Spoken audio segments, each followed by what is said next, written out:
Hi friends, இன்றைக்கி இந்த வீடியோவில் நீங்கள் கொஞ்சம் வித்தியாசமாக ஆந்திராவில் இருக்கிற விசாகப்பட்டினம், அதுக்கு பக்கத்தில் இருக்கிற சிம்மாச்சலம், ஸ்ரீகூர்மம், அரசவல்லி, அன்னாவரம் இந்த ஊரெல்லாம் பார்க்க போகிறீங்க. Chennai to Visakhapatnam flight journey 1.5 hours ஆச்சு. விசாகப்பட்டினம் ஏர்போர்ட் மட்டும் இல்லை, போகிற வழி முழுக்க அவ்வளவு க்ளீனாக அழகாக இருந்தது. போகிற வழி நெடுக்க எல்லா மரங்கள்லேயும் மூவர்ண கொடியோட கலர் அடிச்சிருக்கிறது.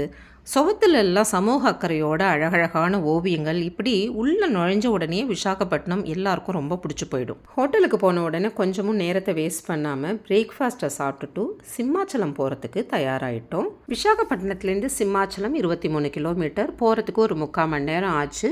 நவ நரசிம்மர் ஸ்தலங்களில் இந்த சிம்மாச்சலம் 4வது ஸ்தலம். இப்போது நாம் பார்க்கும் கோவில் 13ஆம் நூற்றாண்டில் நரசிங்க தேவன் என்னும் மன்னனால் கட்டப்பட்டது. இங்கே பெருமாளோட பேர் ஸ்ரீ வராகலட்சுமி நரசிம்மர். நரசிம்மமூர்த்தியோட உக்ரத்தை தணிக்கிறதுக்காக இங்கே எப்போவுமே மூல விக்கிரகம் சந்தனத்தால் மூடியே தான் இருக்கும். அக்ஷய திருதி அன்னைக்கு மட்டும்தான் சந்தனம் இல்லாமல் நம்ம சுவாமியை தரிசனம் பண்ணலாம். ஆந்திர மாநிலத்தில் திருப்பதிக்கு அடுத்தபடியாக கூட்டம் அதிகமாக வர கோவில் இந்த கோவில் தானா.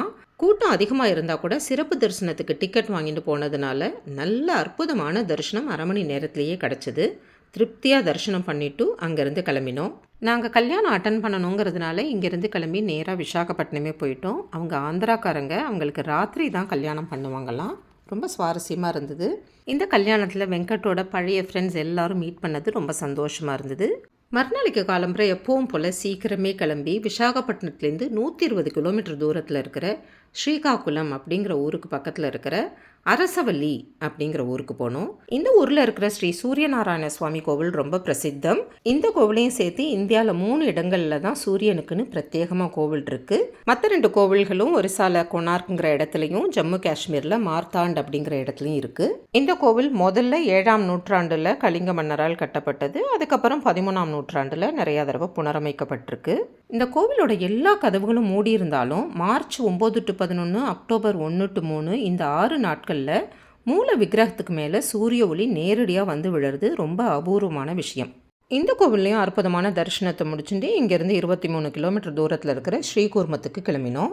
தசாவதாரத்தில் 2வது அவதாரமான கூர்மாவதாரத்துக்கு உண்டான பிரத்யேகமான கோவில் இது. இங்கே பெருமாள் பேர் கூர்மநாத சுவாமி, தாயார் பேர் கூர்மநாயகி மகாலட்சுமி. இந்த கோவிலும் கலிங்க மன்னர்களால் 11ஆம் நூற்றாண்டில் கட்டப்பட்டிருக்கு.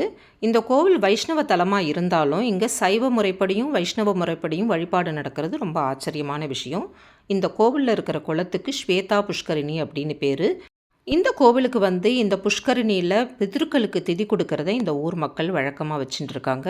இந்த கோவிலோட இன்னொரு விசேஷம் என்னென்னா, இங்கே 2 துவஜஸ்தம்பங்கள் இருக்குது. இந்த போர்டில் இந்த கோவிலோட எல்லா சிறப்புகளை பற்றியும் எழுதியிருக்கு. கட்டாயமாக இதை படித்து தெரிஞ்சுக்கோங்க.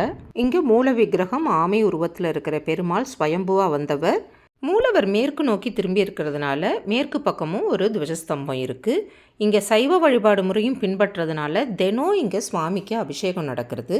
யூஸ்வலாக வைஷ்ணவ ஸ்தலங்களில் தினம் அபிஷேகம் இருக்காது. திராவிட கட்டிடக்கலை, ஒரிசா கட்டிடக்கலை 2ம் இணைந்து கந்தர்வ சில்பகலா அப்படிங்கிற முறையை பின்பற்றி இந்த கோவில் கட்டப்பட்டிருக்கு. இந்த கோவில் சுவத்தில் இருக்கிற சிற்பங்கள், மேலே விமானத்தில் இருக்கிற சிற்பங்கள் அவ்வளவு நுணுக்கமாக செதுக்கப்பட்டு ரொம்ப அழகாக இருக்குது. இந்த கோவிலோட உள் பிரகாரத்தில் 108 தூண்கள் இருக்குது. இவை எல்லாமே ஒரே கல்லில் செதுக்கப்பட்டவை. இதில் இன்னொரு விசேஷம் என்னென்னா, இந்த 108 தூண்களும் ஒரு தூண் மாதிரி இன்னொரு தூண் இருக்காது. ஒவ்வொரு தூணோட டிசைன்லேயும் கட்டாயம் ஏதாவது ஒரு வித்தியாசம் இருக்கும். அந்த காலத்தில் எவ்வளவு அழகாக இதெல்லாம் பார்த்து க்ரியேட்டிவாக பண்ணியிருக்காங்கல்ல. பலவிதமான அபூர்வ வகை ஆமைகளை இந்த கோவிலில் பாதுகாத்து வளர்க்குறாங்க அப்படிங்கிறது இன்னொரு விசேஷம். இந்த கோவில்லையும் எக்கச்சக்கமான கூட்டம். நிறைய பேர் இந்த ஸ்வேதா புஷ்கரில் ஸ்நானம் பண்ணி அவங்களோட இறந்த பெற்றோர்கள் முன்னோர்களுக்கு திதி கொடுக்கறத பார்த்தோம். இந்த மாதிரி நிறைய பேர் தன்னோட குடும்பத்தோட சாஸ்திர சம்பிரதாயங்களை விட்டு கொடுக்காம தொடர்ந்து பண்ணிகிட்டே இருக்கிறதுனால தான் எத்தனையோ இடர்பாடுகளையும் மீறி நம்மளுடைய சனாதன தர்மம் இன்னும் செழிச்சு வளர்ந்துட்டுருக்கு. இங்கேயும் ஒரு ஆனந்தமான தரிசனத்தை முடிச்சுட்டு நேராக விசாகப்பட்டினம் நோக்கி கிளம்பினோம். போகிற வழியில் ஸ்ரீகாகுளத்தில் தேவி ஆசிரம் அப்படின்னு ஸ்ரீ ராஜராஜேஸ்வரி கோவில் ஒன்று இருந்தது. நம்முடைய காஞ்சி சங்கரமட பீட்டாதிபதிகளோட ஆசி பெற்ற கோவில் அது. இந்த கோவிலோட மெயின் டெய்ட்டி ஸ்ரீ ராஜராஜேஸ்வரி அம்பாள். இந்த கோவிலுக்குள்ளே நுழைஞ்ச உடனே நம்மளை பிரமிக்க வைக்கிறது இங்கே இருக்கிற 1000 மேருக்கள். ஒரு பெரிய மகாமேரு நடுப்புற இருக்குது. மொத்தம் 1001 மேருக்கள். இந்த பெரிய மகாமேருவுக்கு கீழே பெரிய காப்பர்னாலான ஸ்ரீசக்கரம் ஒன்று புதைச்சிருக்காங்க.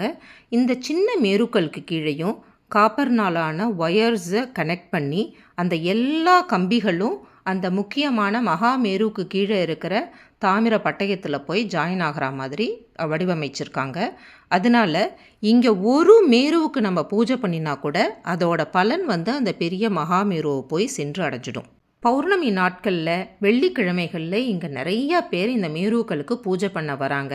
நினச்சி பாருங்கள், 1000 பேர் ஒன்றா உட்காந்து பூஜை பண்ணும்போது இந்த மேருவுக்கு எப்பேற்பட்ட சக்தி கிடைக்கும். அற்புதமான அலங்காரத்துடன் ராஜராஜேஸ்வரி தேவி ரொம்ப அழகு.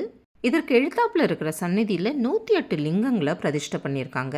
ரொம்ப தெய்வீகமாக இருந்தது. நல்ல தரிசனத்தை முடிச்சுட்டு இங்கேருந்து கிளம்பி நேராக விசாகப்பட்டினத்துக்கு போயிட்டோம். இந்த 3 கோவில்களையும் தரிசனத்தை முடிச்சுட்டு நாங்கள் விசாகப்பட்டினம் போய் சேரும்போது மணி 2. ஆந்திராவின் மிக பிரபலமான சைவ உணவகமான சுப்பையாகாரி ஹோட்டலுக்கு போனோம்.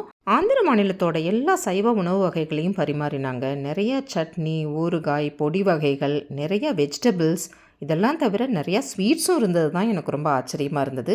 நல்லா ரசித்து சாப்பிட்டோம். இங்கேருந்து நேராக ரூமுக்கு போயிட்டு சாயந்தரம் கிளம்பி விசாகப்பட்டினம் பீச்சுக்கு போனோம்.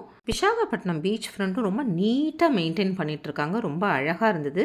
அங்கே இருக்கிற சப்மரைன் மியூசியம் ரொம்ப நல்லாயிருக்கும் அப்படின்னு சொன்னாங்க. அதை பார்க்குறதுக்காக தான் மெயினாக அங்கே போனோம். ஒரு பெரிய சப்மரைன், அதாவது நீர்மூழ்கி கப்பலை அங்கே வச்சுருக்காங்க. உள்ளே போய் பார்த்தா ஒரு நீர்மூழ்கி கப்பலில் எப்படியெல்லாம் இருக்கும், அங்கே தங்குறவங்கெல்லாம் எப்படி படுத்துப்பாங்க, எப்படி சமைச்சு சாப்பிடுவாங்க.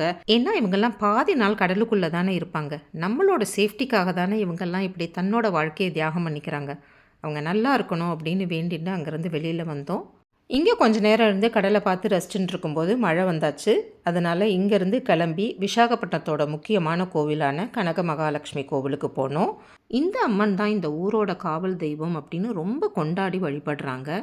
இங்கே தரிசனத்தை முடிச்சுட்டு இங்கேருந்து பக்கத்தில் இருக்கிற சம்பத் விநாயகர் கோவிலுக்கு போனோம். இந்த 2 கோவில்களுமே விசாகப்பட்டினம் சிட்டியோட சென்டரில் இருக்குது. நாங்கள் போன போது ரொம்ப மழைங்கிறதுனால அதிகம் ஃபோட்டோ எடுக்க முடியலை.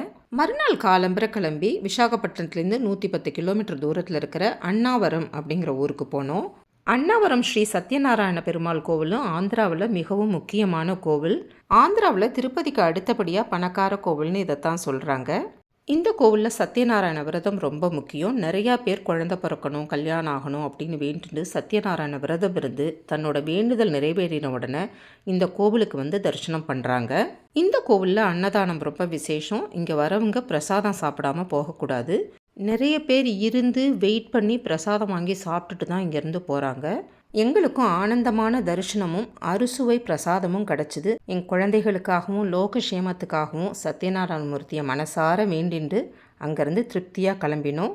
இங்கேருந்து கிளம்பி நேராக விசாகப்பட்டினம் ரயில்வே ஸ்டேஷனுக்கு போயிட்டோம். 3 நாளும் எங்களை எல்லா இடத்துக்கும் அழிச்சுட்டு போய் எங்களுக்கு துணையாக இருந்த டிரைவருக்கு தேங்க்ஸ் சொல்லிட்டு ட்ரெயினில் ஏறி அரக்கு வேலி நோக்கி கிளம்பினோம். மீண்டும் உங்களை அரக்கு பள்ளத்தாக்கில் சந்திக்கும் வரை உங்களிடமிருந்து விடைபெற்றுக் கொள்வது உமா வெங்கட். பாய்.